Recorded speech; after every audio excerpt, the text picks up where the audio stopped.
million views.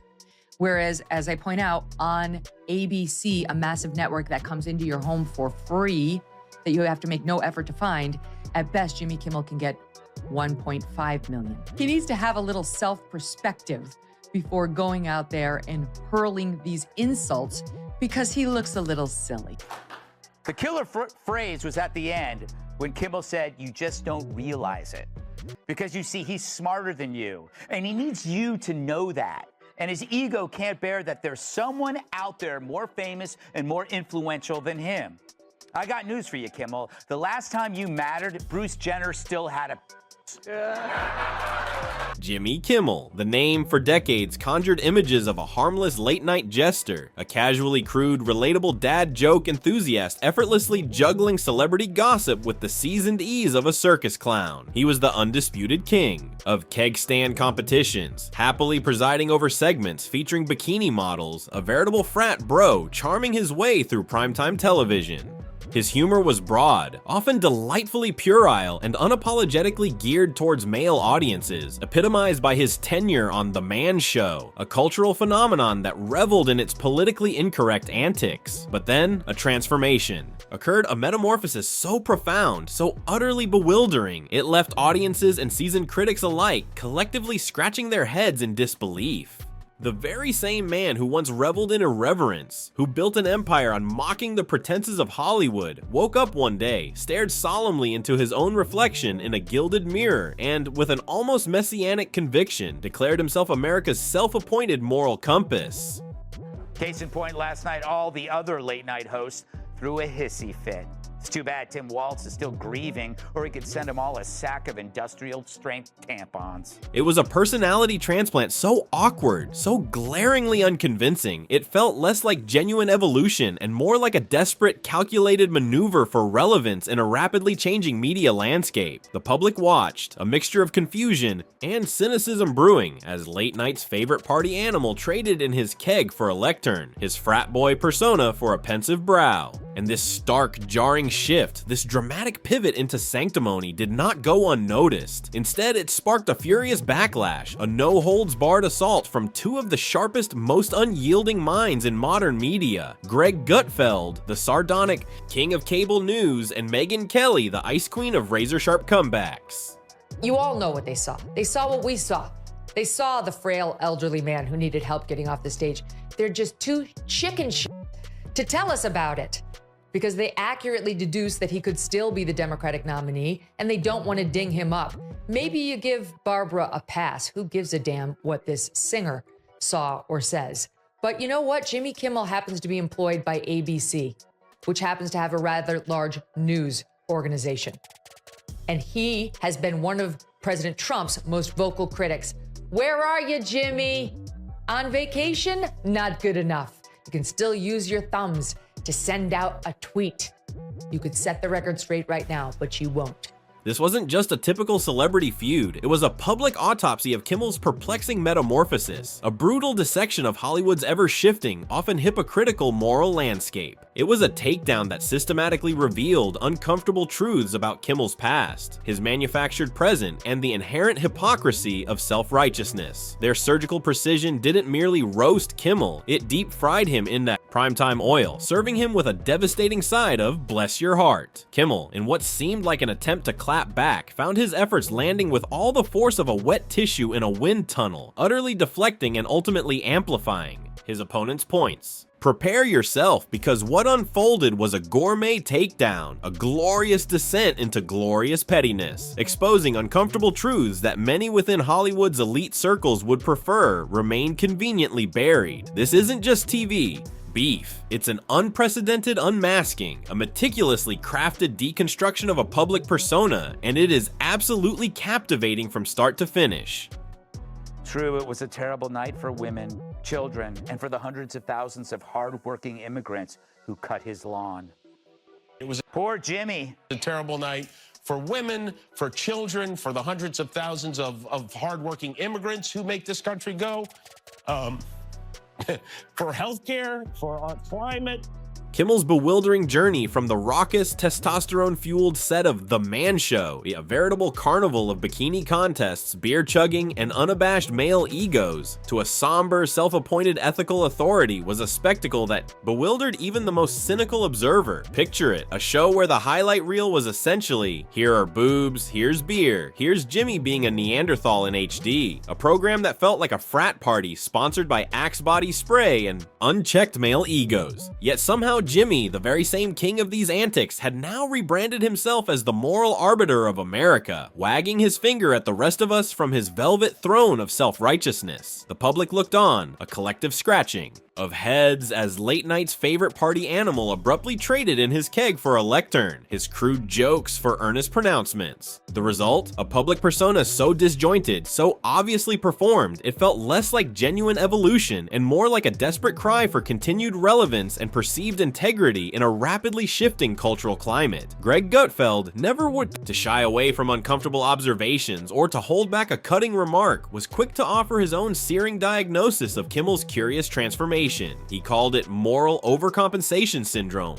This, Gutfeld quipped with characteristic bite, was a rather peculiar condition often found in former shock jocks who, 3 Emmy nominations and countless crude jokes too late, suddenly developed a conscience and decided to lecture the world on ethics and civility. The symptoms Gutfeld detailed with cutting precision were unmistakable and painfully transparent, replacing genuine, spontaneous punchlines with preachy, often tedious lectures delivered with a heavy sigh and performing gentle, tearful laments disguised as profound satire, all in a desperate attempt to appear insightful and emotionally intelligent, where once there was only puerile humor and a gleeful disregard for decorum. It was, Gutfeld insisted, a performative act, a transparent display of virtue signaling that he simply refused to ignore, or even worse, to applaud. This sudden shift, he implied, was not born of true introspection, but rather a calculated attempt to align with prevailing cultural currents and secure a new, more respectable audience.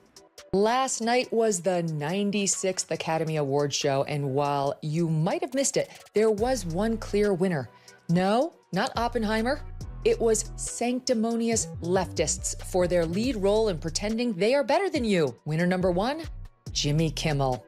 For the 4th time, Kimmel hosted the Oscars before an adoring crowd of Hollywood stars who laughed and curried favor with the man who wore blackface so many times. Yes, some of the very same celebrities who wanted you to believe they were horrified after yours truly said in 2018 that people used to don dark makeup in order to imitate well-known black celebrities, and it wasn't a big deal. Absolutely ate up the performance by Hollywood darling Mr. Kimmel, whose blackface costumes included his oft-repeated bit as basketball star Karl Malone.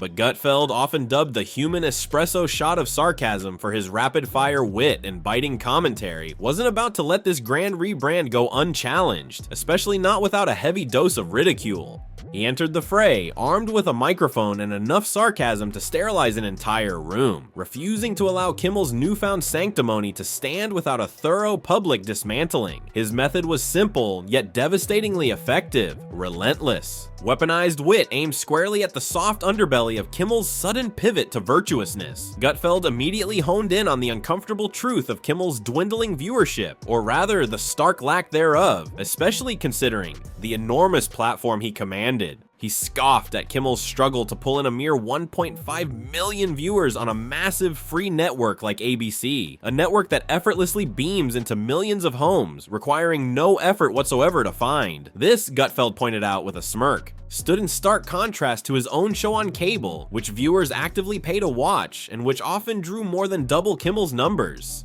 He then delivered a truly stinging blow during his post-Oscars commentary, declaring the true winner of the 96th Academy Awards wasn't the critically acclaimed Oppenheimer, but rather sanctimonious leftists and Kimmel himself for their lead role in pretending they were inherently better than everyone else, blissfully unaware of their own glaring contradictions and selective outrage. It was a performance, Gutfeld insisted, that was all about currying favor with the adoring crowd of Hollywood stars who had, for years, eaten up the performance by this Hollywood darling, despite his own dubious past.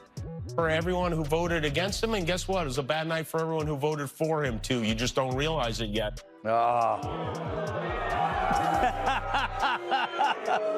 You know what? If I ever cry on TV, it'll be because Maroon 5 put out a new song.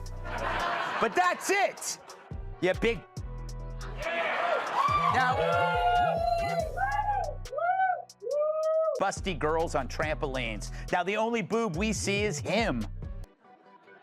He once co-hosted The Man Show. Now he's sobbing like he just watched Steel Magnolias 3 days into his menstrual cycle.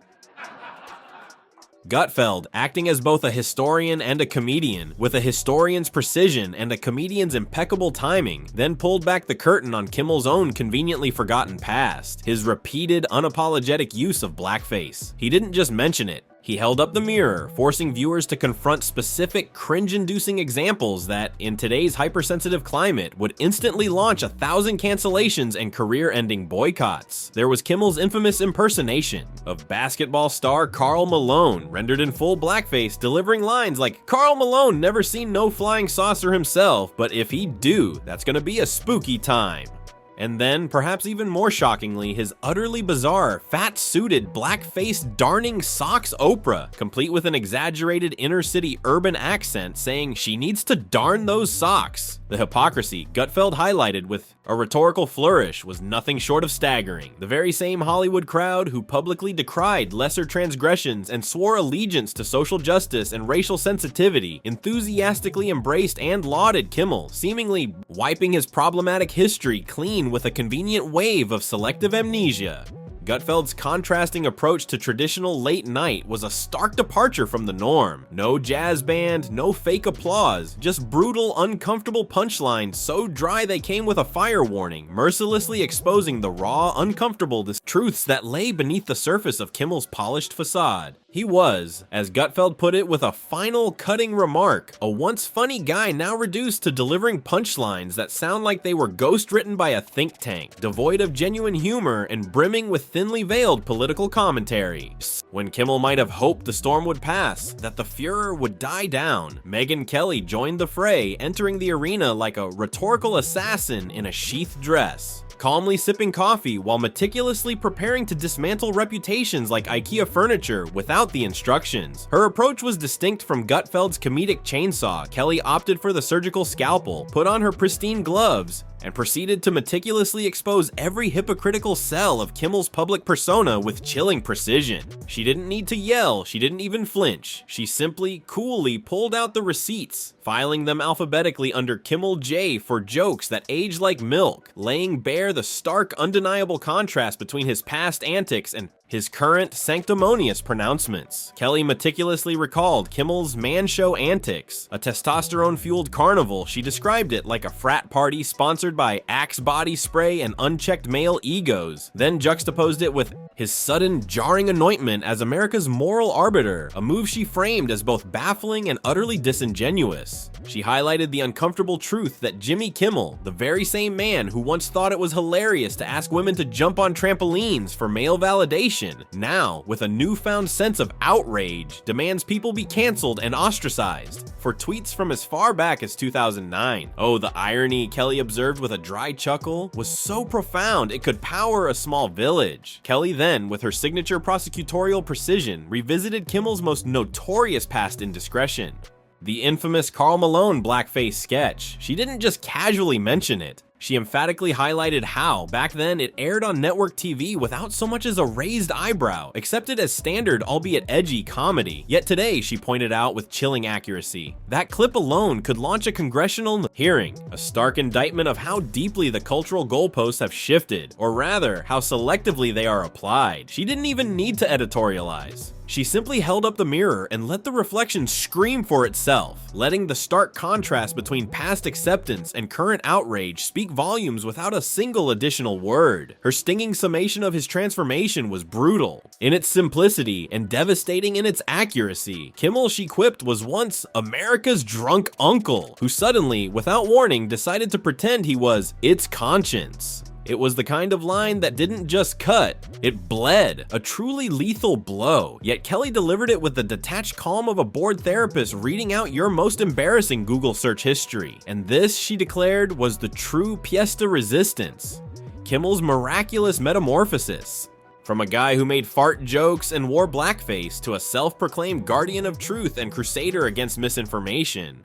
All while conveniently, brazenly, deleting his own problematic past from the public record, hoping no one would notice. Kelly didn't stop there, fearlessly exposing what she perceived as ABC's blatant double standard with surgical precision. She highlighted the network's decision to fire Chris Harrison, the longtime beloved host of The Bachelor, for a relatively nuanced comment regarding a contestant who attended an antebellum-themed party years prior. Harrison had merely questioned whether she should be judged by today's standards or old standards, essentially asking for a moment of historical context and empathy. Yet for this, he was summarily dismissed. His career effectively ended by the network. Simultaneously, Kelly noted with biting sarcasm, ABC was elevating the blackface-loving Kimmel to host the prestigious Oscars and anchor their nightly schedule, seemingly without a second thought. The cynical explanation she proposed was ABC's desperate need to signal they were an ally to a specific political narrative, perhaps a calculated attempt to make amends for a problematic racist past they never truly acknowledged, all without ever admitting any fault of their own. She skewered Kimmel's newfound sanctimony with clinical precision, especially his recent attempts to debunk misinformation, framing himself as the last bastion of late-night intellectualism. The problem, she asserted with a withering gaze, was he was fact-checking others with the unwavering confidence of a man who'd never fact-checked himself, like a GPS yelling, "Turn left," while driving off a cliff. Jimmy Kimmel wants to fact-check the world, Kelly observed, but skips the mirror. It wasn't just brutal, it was methodical. Kelly broke down Kimmel's moral high ground like it was a budget IKEA coffee table. All veneer, no stability, and one crucial missing screw. She didn't just poke holes in his persona, she turned it into Swiss cheese and handed it back with a post-it note that simply said return to sender. These fellas are experiencing deep mental pain. And it's not just them. Journalists are now offering tips to deal with their disappointment, frustration, even fear. And I get it, that's normal after any loss. I'm still mad about losing World's Sexiest Man to Johnny Depp. But why would people feel fear? Maybe because their only news sources are constantly telling them Trump's gonna turn America into Germany. But you know who felt actual fear during the Biden administration? People who had to ride the subway or have to buy groceries. Then came the devastating ratings reality check, the cold, hard numbers that often speak louder than any rhetorical flourish or tearful monologue. Kelly didn't pull any punches, listing the dreadful numbers plaguing late-night television, revealing the stark truth of their dwindling relevance. The Daily Show, she noted with a tone of quiet disdain, once a ratings juggernaut during the Jon Stewart years, was now down to a mere 366,000 viewers, a pathetic fraction of its former glory. Seth Meyers, another prominent late-night host, fared little better, struggling desperately to crack 1 million, averaging a dismal 778,000 viewers. These, Kelly emphasized with a shake of her head, were abysmal numbers for network television, a medium that's free and readily available with the mere flick of a switch. And then the stark contrast, the undeniable elephant in the ratings room, Greg Gutfeld on cable, which viewers actively pay to watch, had more than double the numbers of Seth Meyers. Jimmy Kimmel himself, averaging 1.5 million viewers, was also equally horrible, a truly dreadful performance for a primetime network slot. This undeniable reality, coupled with the uncomfortable history Kelly had so thoroughly exposed, made it crystal clear that Kimmel's supposed evolution wasn't brave, not a true transformation of character, but a calculated, strategic pivot smelling far more like desperation for continued relevance and viewership than genuine enlightenment. She pointed out how Kimmel's moral high horse looked suspiciously like a rented pony from a studio prop room, a man who once made his bones humiliating people on camera, now wringing his hands on air about civility. It wasn't just a takedown, it was an expose with punchlines, leaving no doubt that the transformation wasn't brave, but utterly calculated. The combined force of Gutfeld's acid-laced snark and Kelly's ice-cold surgical precision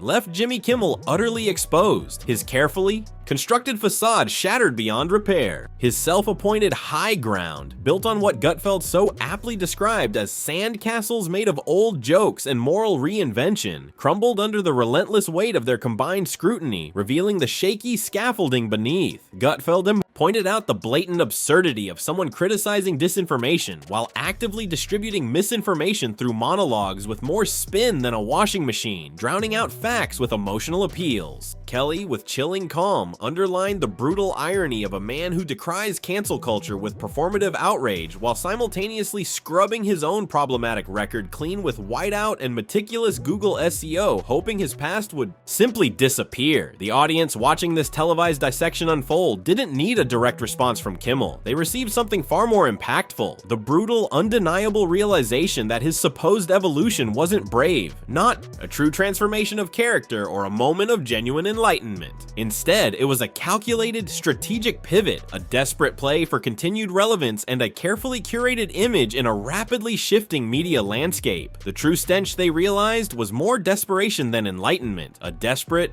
clinging to a narrative that no longer fit. The final, damning verdict was delivered by Kelly with quiet conviction. Kimmel, who once made a career out of mocking Hollywood's excesses and hypocrisy, had now tragically become Hollywood, complete with its smug self-righteousness, its carefully curated guilt, and its tearful pleas for social justice, awkwardly sandwiched between ads for luxury cars and expensive consumer goods. This, she concluded, was what made the Gutfeld-Kelly takedown so utterly delicious, so poetically just. They weren't just mocking a man, they were mocking a transformation so disingenuous, so transparently opportunistic, it practically begged to be roasted into oblivion. Greg Gutfeld kept the sarcasm flowing like boxed wine at a PTA meeting, endless and subtly potent. Megyn Kelly kept her tone cool, her facts nuclear, and her composure unsettlingly perfect, never wavering. And Jimmy? Jimmy kept on talking, perhaps only into a mirror that reflected back precisely the parts he wanted to see, the image he desperately wanted to project, blissfully unaware of the true reflection others saw. No punchline was needed, because when two seasoned media veterans meticulously torch your entire comedic credibility and moral standing without you even realizing it, the joke isn't just on you, it is you.